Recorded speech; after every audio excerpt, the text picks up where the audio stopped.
ETF index mutual funds నేర్చుకుని stock మార్కెట్లో రాణించాలనుకుంటున్నారా? వెంటనే ఈ నెంబర్కి కాల్ చేయండి.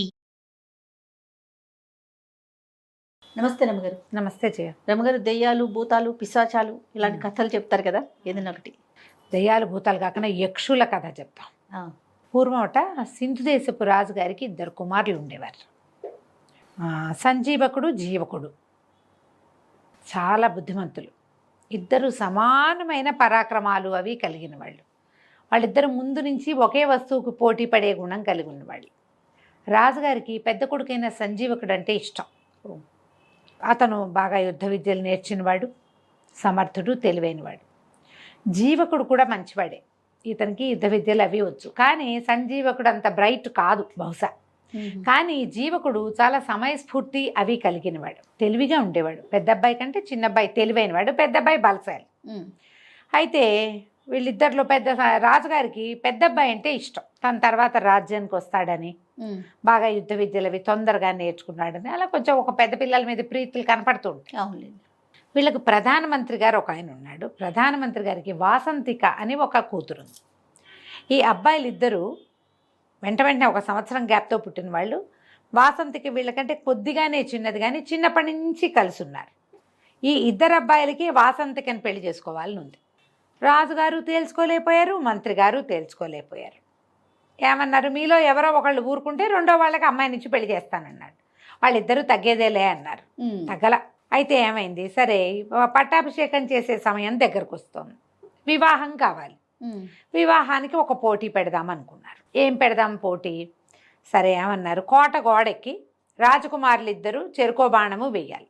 ఎవరి బాణం ఎక్కువ దూరం పోయిందో వాళ్ళకి వాసంతికినిచ్చి వివాహం చేస్తారు, పట్టాభిషేకం చేసేస్తారు. సరే అబ్బాయిలు ఇద్దరు బాణం వేశారు. కోట గోడ దాటి రాజవీధులు దాటి పడింది సంజీవకుడి బాణం.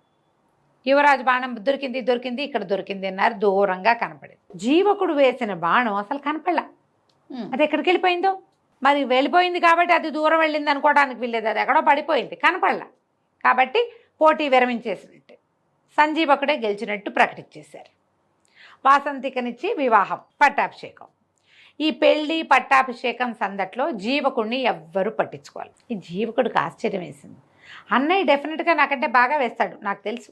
కానీ నాది కూడా ముందో వెనకో ఎక్కడో పడి ఉండాలిగా బాణం, ఎందుకు కనపడలేదు అది అని చెప్పి వీళ్ళంతా పట్టాభిషేకం హడావిళ్లలో ఉంటే అతను తను బాణం వేసిన దిక్కుగా నడిచి వెళ్ళాడు.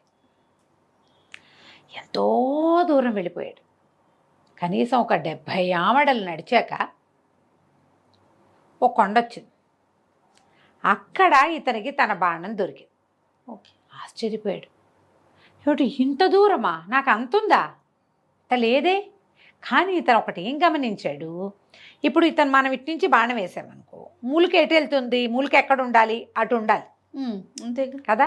ఆ మూలుకు ఇడు తిరుగుంది. ఎవరైనా చేత్తో పుచ్చుకొచ్చి పడేశారా ఇక్కడ? ఎట్లా వచ్చింది ఇది ఇక్కడికి? వస్తే వచ్చింది, ఇటుందేంటి మూలుకు? పోనీ నేనే వేశానంటే అటు ఉండాలిగా. అలాగని ఆలోచిస్తూ ఇతను ఆ బాణాన్ని చేత్తో పుచ్చుకుని ఆ కొండకి దగ్గరగా వెళ్ళేసరికల్లా అతనికి ఆ కొండలో ఒక తలుపు కనపడింది. కొండకి తలుపు ఉంటుందా ఎక్కడైనా? ఆశ్చర్యపోయాడు. ఏంటిది ఇట్లా తలుపు? ఆ కొండ అప్పుడు ఇంకా దగ్గరికి వెళ్ళేసరికి కొండ ఇట్లా విచ్చుకుంటున్నట్టు తెలిసింది. ఆ మధ్యలో ఉంది ఆ తలుపు. అతను ఆ తలుపుని తోసాడు. తోస్తే లోపల ఒక మహానగరం ఉంది. ఎంత పెద్దదో, ఎన్ని తోటలు ఉన్నాయో, ఇల్లు, వాకిళ్ళు, మేడలు, దగదగాయమానంగా మెరిసిపోతున్న గోపురాలు, శిఖరాలు ఎంత బాగున్నాయో. అందరూ మనుషులు భలే ఉన్నారు. వాళ్ళు ఎవరు మనుషుల్లాగా లేరు, యక్షుల్లాగా ఉన్నారు. చాలా ఆశ్చర్యపోయాడు ఇతను.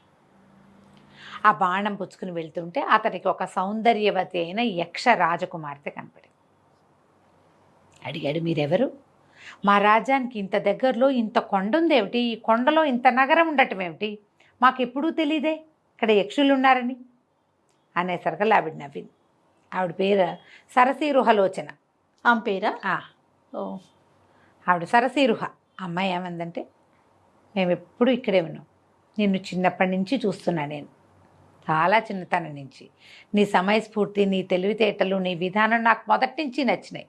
నీకు వాసంతికి తగిన భార్య కాదు, సంజీవకుడే ఆ అమ్మాయిని పెళ్లి చేసుకుంటాడని నేనే నీ బాణాన్ని తెచ్చేశా. ఓహో. చిన్నప్పటి నుంచి నిన్ను గమనిస్తున్నాను నేనంటే ఇతను ఆశ్చర్యపడి నువ్వు యక్షకన్యకవు కదా, నన్ను ఎందుకు చూస్తున్నావు నువ్వు అంటే, నాకు నువ్వు నచ్చావు, మాకు కావాల్సిన వాళ్ళని మేము పెళ్లి చేసుకోవచ్చు, మా నాన్న మా వాళ్ళు ఏం కాదనరు అని నువ్వు నాతోటే ఉండిపోమంది. ఈ అమ్మాయిని చూస్తే వాసంతికి ఎందుకు పనికిరాదు దీని ముందు. ఈ సరసేరుహాయి ఈ అమ్మాయి ఏమో ఇది కదా, మరి యక్షిణి కదా, ఆ యక్షలోకంలోనే ఉండిపోయాడు. వాళ్ళు అబ్బో ఈ అబ్బాయిని చాలా చేశారు, గౌరవించారు, మర్యాద చేశారు, బోల్డన్ని అతిథి మర్యాదలు చేశారు, ఫుడ్స్ రకరకాలు. అక్కడ ఉన్నవి ఏమిటి, ఆ నగలు ఏమిటి, ఆ నాణ్యాలు ఏమిటి, ఆ కిరీటాలు ఏమిటి, ఆ స్నానాలు ఏమిటి, ఆ స్నానం చేయించే విధానం ఏమిటి, ఆ ఈత కొలనులు ఏమిటి, అబ్బో అసలు చెప్పలేమన్నమాట. దాని ఆ నగర సౌందర్యము, ఆ పట్టణం ఇది మామూలుగా లేదు. ఎన్నాళ్ళో ఉండిపోయాడు. ఆ అమ్మాయినిచ్చి పెళ్లి చేసేశారు ఈ సరసీరుహని ఇతనికి, ఈ జీవకుడికి. జామని ఉన్నారు. ఒక 2 నెలలు అయ్యాక ఇతనికి కొత్త ఈ హడావిడి అన్నీ తగ్గిపోయి అంతా అలవాటు అయ్యాక నాన్న అన్నయ్య గుర్తు రావటం మొదలుపెట్టారు. ఏమిటో ఇన్నాళ్ళు అయింది, వాళ్ళు నా గురించి ఏమనుకుంటున్నారు, పట్టాభిషేకం చేసుకున్నానని వెళ్ళిపోయాను అనుకున్నారో ఏమిటో. ఒక్కసారి వెళ్ళి నాన్నని చూద్దాం, అన్నయ్యని చూద్దాం, వాసంతికి ఎట్లా ఉందో, రాజ్యం ఎట్లా ఉందో, అమ్మ ఎట్లా ఉంది, ఏ ఊరు ఊహలు వచ్చినాయి. కొంచెం దిగులు పడ్డాడు. ఈ సరసీరుహ అడిగింది, ఎందుకు ఇట్లా ఉన్నావు ఏమిటి అంటే, మా నాన్నని చూద్దామని ఉంది, ఒక మాట వెళ్ళి రానా అంటే, సరే ఆవిడ ఏం చేస్తుంది అట్లాగే వెళ్దుగాని అని చక్కటి ఉత్తమాశ్వాలు పూంచిన ఒక రథం, బోళ్ళంతమంది దేవతాశ్వాలు కట్టిన రథము, కొంతమంది సైనికుల్ని ఇచ్చి కొన్ని బహుమతులు ఇచ్చి, ఒకే ఒక్కటి జ్ఞప్తికి పెట్టుకో, నువ్వు విన్నాళ్ళు ఎక్కడున్నావో ఎవ్వరికీ చెప్పద్దు, నాతో నీ వివాహం ఇతరులకి చెప్పకూడదు, రహస్యం ఇది, నువ్వు వెళ్ళిరా, ఎన్నాళ్ళు కావాలంటే అన్నాళ్ళు ఉండిరా, మనం ఇక్కడే హాయిగా ఉందాం అంతే. అలాగే అన్నాడు. ఇతను ఈయన లోపల ఉన్న రాజ్యానికి రాజు, మరి యువరాణిని పెళ్లి చేసుకున్నాడు కదా, ఆ అమ్మాయి, ఆ రాజ్యం ఆ అమ్మాయిది. సరే వెళ్ళాడు.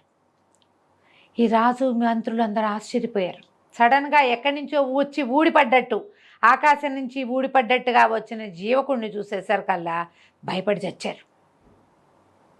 వీడేదో గొడవ చేయడానికి వచ్చాడు అనుకున్నారు. నువ్వు ఎక్కడున్నావు అని అడగల. ఇతను వాసంతికని ప్రేమించాడు. రాజ్యము అన్నయ్యకే ఇచ్చాం, వాసంతికని అన్నయ్యకే ఇచ్చాం. ఏదో దురుద్దేశం మధ్యలో మనసులో పెట్టుకుని వెళ్ళిపోయాడు. ఇప్పుడు దురుద్దేశంతో వచ్చి ఉంటాడు. అలాగని అనుమానపడ్డారు మంత్రులు, సామంతులు.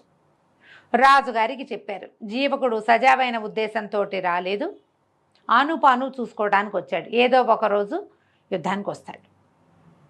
రాజు అంత మనసిచ్చి ఉండల చిన్న కొడుకుతోటి. ఇతను అదేం పట్టించుకోలే, హాయిగా అందరితోటి గడిపాడు, విందులు వినోదాలకి తిరిగాడు, అటు ఇటు. కొన్నాళ్ళక వెళ్ళొస్తాను అని వెళ్ళిపోయాడు. అమ్మయ్య అనుకున్నారు, అమ్మయ్య వెళ్ళిపోయాడు, ఇప్పుడు ఏం ఇబ్బంది లేదు. ఒక 2-3 నెలలు పోయాక మళ్ళీ మా నాన్నని చూస్తా అన్నాడు. అనేసరికల్లా మళ్ళీ సరసీరుహ ఈసారి ఇంకా పెద్ద రథం, ఇంకో 50 మంది సైనికులు, ఇంకో 25 మంది బానిసలు, అదే ఆ స్త్రీలు వెనకాల పనిచేసేవాళ్ళు అందరినీ ఇచ్చి పంపించింది. బోల్డని గిఫ్ట్లు ఇచ్చింది. నాన్నకో వస్తువు, అమ్మకో వస్తువు, అట్లా రకరకాల మణులు మాణిక్యాలతోటి వస్తువులు. మళ్ళీ ఉన్నట్టుండి ఊడిపడ్డట్టుగా వచ్చినటువంటి జీవకుడిని చూసి హడిలు తెచ్చారు వీళ్ళంతా. అయ్య బాబోయ్, లాస్ట్ టైం 50 మందితో వచ్చాడు, ఇప్పుడు 150 మందితో వచ్చాడు, ఈసారి ఇంకా పెద్ద రథం, ఇంకా బోల్డ్ సామాన్లు తెచ్చాడు, వీడు ఏ ఉద్దేశంతో వచ్చాడు, ఏదో చేయబోతాడు. రాజుగారు అట్లాగే మొహం మార్చుకుని ఉన్నాడు. కొద్ది రోజులు ఉన్నాడు ఇక్కడే జీవకుడు. అందరూ అనుమానంగానే సంచరించేవాళ్ళు. అతను ఏం మాట్లాడితే ఏం అర్థం తీయచ్చా అనే చూశారు. అతను ఏ వేళాకోళానికి నవ్వుతూ ఏదన్నా దురర్థాలే తీసుకున్నారు. మనకు అనుమానం ఉంటే అంతే, అన్న తప్పుగానే ఉంటుంది, మన మనసులో ఉంటుంది కదా అది. వాళ్ళు మొహం తిప్పితే మూతి తిప్పుకున్నారనిపిస్తుంది, మూతే తిప్పితే మెటికలు విరిచారనిపిస్తుంది. అలాగే మనం ఇలాగే చేస్తాం కదా. అవును. సరే, ఒక 10 రోజులు 20 రోజులు ఉండి జీవకుడు మళ్ళీ బయలుదేరి వెళ్ళిపోయాడు. వీళ్ళు ఊపిరి పీల్చుకున్నారు. రాజ్యంలో వాళ్ళంతా, మంత్రులు, మా సైన్యాధిపతి, రాజుగారు అందరూ ఊపిరి పీల్చుకున్నారు. సరిగ్గా 6 నెలలకి మళ్ళీ వచ్చాడు. ఈసారి పెద్ద సైన్యాన్ని ఇచ్చింది భార్య. మరి ఇప్పుడు ఇక్కడ బలపడుతున్నాం, ఇక్కడ బాగున్నాం, మనం మంది చూపించాలి కదా. పంపించేసరికల్లా పెద్ద అంత వచ్చిన సైన్యాన్ని చూసి హడిలు చచ్చారు వీళ్ళు. కొండ దగ్గర నుంచి వాళ్ళు నడిచొస్తుంటే ఆ రేగిన దుమ్ముకి ఎవరో యుద్ధానికి వస్తున్నారని భయపడ్డారు. తీరా చూస్తే జీవకుడే మామూలుగా వచ్చాడు. సరే, అప్పుడు వీళ్ళు ఏమనుకున్నారు, వీడికి ఏదో సహాయం లభిస్తోంది, ప్రతిసారి సైన్యం పెరుగుతోంది, వీళ్ళందరూ మామూలు మనుషుల్లాగా లేరు, వీడికి ఏదైనా దైవికమైనది లభించిందా, గంధర్వులో, యక్షులో, కిన్నర్లో, కింపురుషులో, రాక్షసులో, ఏమైనా పిశాచగణాలో ఏవో హెల్ప్ చేస్తున్నాయి. అందుకని ఎక్కడా లేని విడ్డూరమైన ఒక గిఫ్ట్ అడగండి జీవకుడిని, ఈసారి వచ్చినప్పుడు తెమ్మని. తెచ్చాడా, యక్షులతో ఎవరితో సహాయం లభించినట్టే వీడికి అనేసరికల్లా సరే ఏం చేశాడు తండ్రి, బాగా ఆలోచించి మంత్రిని అడిగాడు సలహా. ఏం అడగమంటావంటే, ఎక్కడికైనా వెళ్ళినప్పుడు, వేటకి వెళ్ళినప్పుడు సైన్యం అంతా తలదాచుకునేందుకు ఒక డేరా, ఒక గొడుగు కావాలి. ఆ గొడుగు అరిచేతిలోనే పట్టాలి. అలాంటి గిఫ్ట్ ఏదైనా పట్టుకురమ్మని. జీవకుడికి అర్థం కాదు. తండ్రి అడిగాడు కదా, తీసుకుపోయి భార్యకి చెప్పాడు. మా నాన్న ఆయనకి పెద్ద డేరా లాగా ఉండే గొడుగు కావాలట, అది అరిచేతిలోనే పట్టాలట, విప్పితే పెద్దది కావాలట, వేటకి వెళ్ళినప్పుడు, యుద్ధానికి వెళ్ళినప్పుడు, గట్టు మీద నుంచినప్పుడు ఇట్లా గొడుగులాగా ఉండాలి, కానీ అది మళ్ళీ పెద్దదిగా ఉండకూడదంటే అలాగే ఎంతలోకి అలాగే ఇద్దాం ఈసారి అంది. మళ్ళా 3 నెలలకు వెళ్ళాడు. ఈసారి అరిచేతిలో పట్టే ఓ గొడుగు తెచ్చిచ్చాడు నాన్నకి.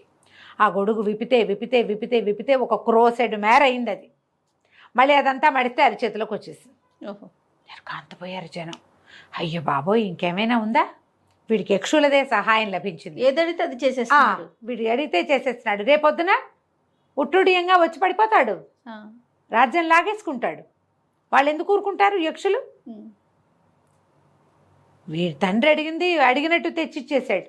అప్పుడు ఏమన్నారు, ఒక బలశాలైన వాడొకడు పక్కన రక్షణగా ఉండటానికి, యుద్ధంలో సహాయం చేయటానికి, ఎంతమందినైనా ఎడం చేత్తో కూల్చేయగలిగిన ఒక బలశాలని తీసుకురమ్మని అడగమన్నారు. అడగమనేసరికల్లా జీవకుడు సరేనన్నాడు. ఏముంది, 6 నెలలకి 3 నెలలకి నాన్నని చూడ్డానికి వస్తున్నా, ఆయన ఏదైనా అడిగితే యక్షిని మన భార్య ఇస్తుంది అనుకున్నాడు. వెళ్ళి అడిగాడు. సరసిరుహంది, ఇది మంచిది అడగలా మీ నాన్న, ఇది మంచిది కాదు, ఇది సమస్యలకు దారితీస్తుంది. కానీ మా నాన్న అడిగాడు కదంటే, అలాంటి మనిషి ఉన్నాడు, మా అన్నయ్యే, కానీ అతను ఉద్రేకి, అతనితో పని ఎలా అవుతుందో మనకు తెలియదు, మీ నాన్న అడిగాడు కాబట్టి పంపిద్దాం అని చెప్పి జీవకుడు ఇక్కడే ఉన్నాడు. ఈ సరసిరుహ వాళ్ళ అన్నయ్య ఒక మహాయక్షుడిని ఒకడిని పంపించారు. అతను నడిచొస్తుంటే ఈ లోపల ఏమైంది, ఈ మనిషిని పంపడానికి ముందు ఒక వెనకాల ఒక గూఢచారిని పంపించారు. వీళ్ళు ఎక్కడికి వెళ్ళారో వెళ్తున్నారో చూడమని. సైన్యం అంతా వచ్చింది కదా ఇతనితోటి, ఈ గుంపంతా ఎక్కడికి పోతున్నారో చూడమంటే కొండ దాకా వెళ్ళి మాయమైపోయారని చెప్పాడు వాడు. కొండలో తలుపు ఉంది, జీవకుడు చూశాడు. కాకపోతే సరసిరుహకి ఒక పద్ధతి ఉంది, ఆ అమ్మాయి ఎవరికి అది చూపించదలుచుకుంటే వాళ్ళకే ఆ తలుపు కనపడుతుంది. జీవకుడికి చూపించదలుచుకుంది కాబట్టి చూపించింది, సైనికుడికి చూపించదలుచుకోవాలి, వాడెవడో ఆవిడకి తెలియదు, జీవకుడు వస్తున్నాడని తలుపు చూపించింది. ఇక్కడ ఆవిడ ఆసక్తి లేక, ఆవిడకి తెలియక ఈ తలుపు వాడికి కనపడలా. వాళ్ళ ఆ తలుపులోకి వెళ్ళటాన్ని వాడు మాయమైపోవటంగా భావించాడు. అంటే గ్యారంటీగా యక్షులదే సహాయం. ఎప్పుడో ఒకరోజు రాజ్యాన్ని కబళించేస్తాడు జీవకుడు. యక్షులు వచ్చి మన రాజ్యంలో పేటేసుకుంటారనే నమ్మారు వాళ్ళు. అందుకని ఈ మహాకాయుడిని అడిగారు. ఈ మహాకాయుడిని వీళ్ళు పంపించారు.